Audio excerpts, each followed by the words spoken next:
Сидалы Оразалин атындағы жалпы орта білім беретін мектебінің 2-ші сынып оқушысы Асмов Алдияр Русланова. Құрманай Бақтиярқызы ана туралы жыр.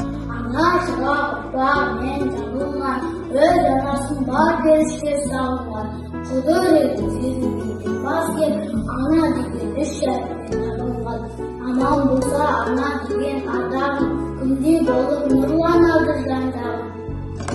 Қуаныш бар қайғысы өмірдің, ана ғана көтереді салмағын. Ана деген шыдаған, шыдатқан, ана мөлдір жаралғандай бұлақтан. Қылқан болып аймаласа перзенттің, тәңірінен амандығын сұратқан. Ана болса жүзі өтер кемен бар, анаң болса қартаймайсың деген бар.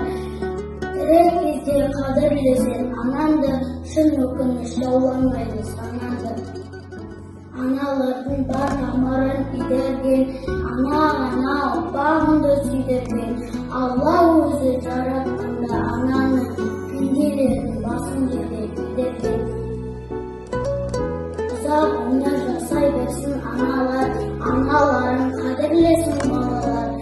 Жаны раққа шаттығын сыйлаған, аман болсын ақ жаулықта аналар.